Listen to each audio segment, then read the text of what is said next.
So hello, I have in front of me here a picture of a man called Edward Snowden, and I've been looking at him, I've been looking in those eyes, and of course what most people are thinking about this guy at the moment is, do we trust him? Look at those eyes, do you trust that man? Now, I'm looking at the Wikipedia article, and to be honest, the Wikipedia article I find highly suspicious as well, because you never really know who has edited it, and we all know that people in big, high-up bureaucratic organisations, they have people that edit these things for them, and if they can't edit them directly, they have people who can sell stories to newspapers for lots of money, and the newspaper takes it and prints a pro something or other story, and those stories then get used as first source information on Wikipedia articles. So PR companies have very intricate ways of making sure that things like Wikipedia, and for example the fact that Wikipedia, when you look up Edward Snowden, which is what so many million people are going to be doing on the internet around certain periods of time. If you look on Google Trends, you can see all these graphs, and they're really complicated and a bit stupid, but what they show you is that suddenly you get a peak of interest and then it immediately dies down. So all of these memes and all of these words that are searchable in Google, and different trends and different personalities, different names, all of these memes as they exist in Google behave in a very, very particular and studyable manner, in that there's a sudden peak of interest and then there's a sudden trough of interest in phrases such as Edward Snowden. So they know that when like there is at the moment, there's a peak happening, people are going to be looking as their first source at Wikipedia, and actually what they're going to be doing is they're going to be getting a plasticized version of reality, which is taken from the newspaper's sort of press release version of the information. I hope I say things in an overly complicated way, but I need a translator or something, subtitlist or something. Edward Snowden, do we trust him? Now there's a very easy answer to that. The answer is no, we do not trust him. Why don't we trust him? Well, because when you go on the Wikipedia, it'll tell you, of course, that he worked for the NSA, and he's a former employee of the CIA. So with anyone who sort of is in this kind of situation, we always would look at their background, and if we didn't know they were a CIA agent, we would, when we found out that they were, we would find them highly suspicious. But the fact that this guy is openly a CIA agent and an NSA agent, or former CIA agent, I would just beg the question, I wouldn't personally ever trust anyone who worked for the CIA. If you met them, for example, I would find them highly, highly suspicious. These are suspicious people. People who work for the NSA and the CIA, they have psychological tests before they go in. So the demographic of this guy we're looking at here, which of course is Edward Norton, who always plays the kind of geeky, I know he tried to break his typecasting with a couple of films, but generally his typecast is Edward Snowden. That's who Edward Norton plays in films, in a kind of crazy adventure. Now if you look at the Google sorry, the Guardian article about it, it says Edward Snowden caught in asylum catch-22. And it says, he's got no passport, there's been offers for asylum, and now there's mass US diplomatic pressure, whatever the hell that means. Make it hard for the NSA whistleblower to leave Moscow, or Moscow.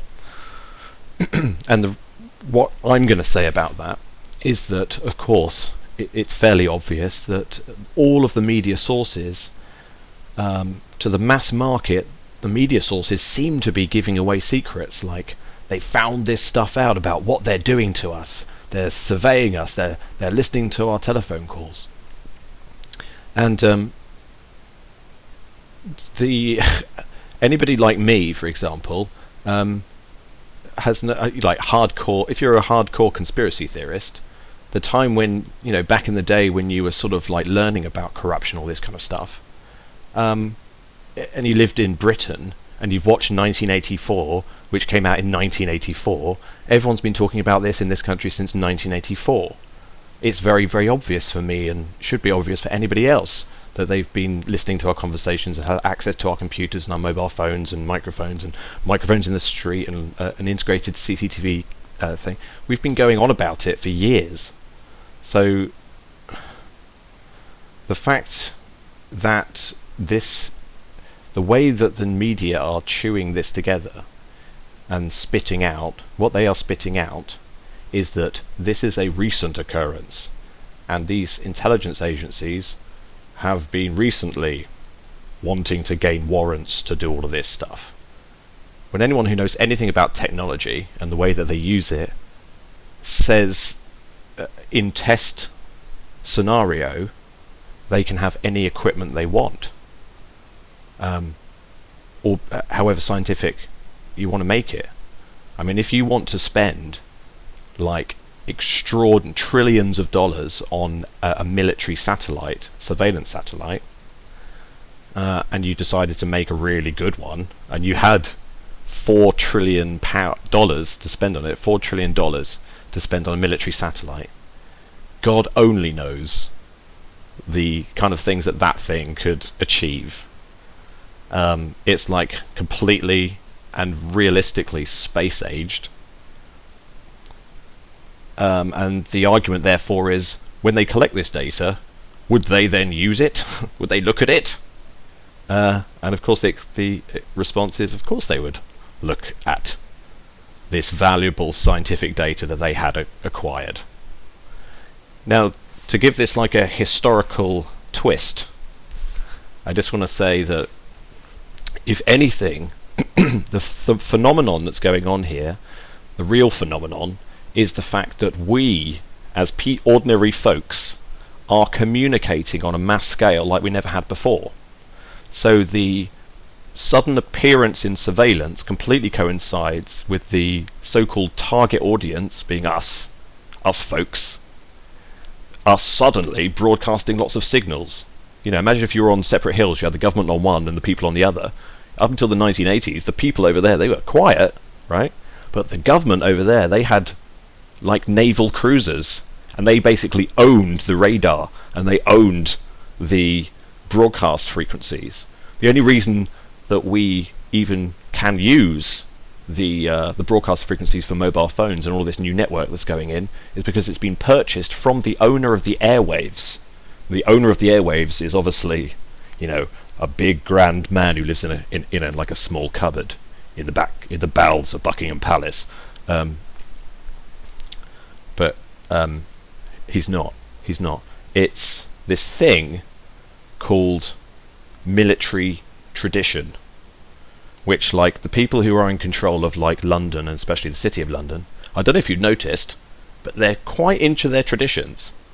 And the biggest tradition they have, especially in the City of London, is the tradition that they fucking own it all. That's the real big tradition that they are upholding whenever they dress up in their robes and nod at each other. Right now I'm in the City of London. There is of course some debate as to whether or not I'm on public property right now, whether this is private property. Is the City of London even England? What we do know is it's a rather odd place, and it does seem to be run by private interests. Mason's Avenue leads to a rather special place.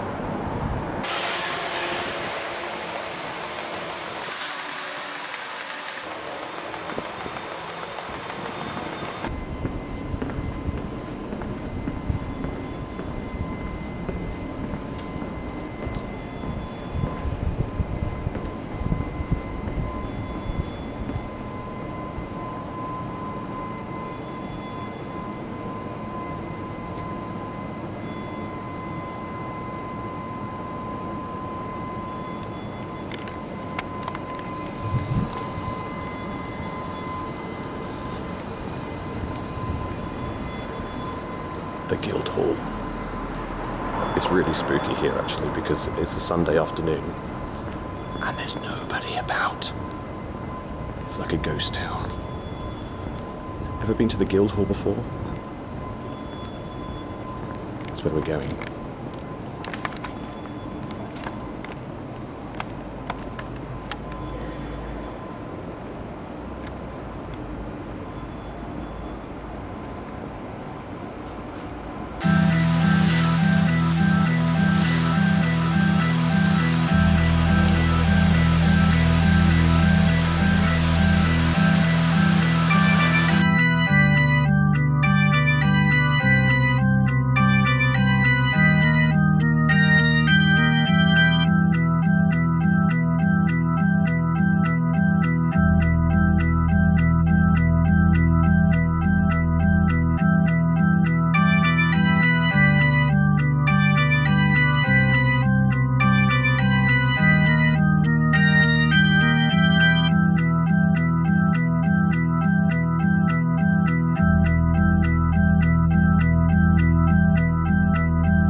It's the fact that they know that they own it, and everything that happens within it is people leasing it from them. That's what the corporation of the City of London. It's basically just accepting the tidal wave of crumbs coming off the table.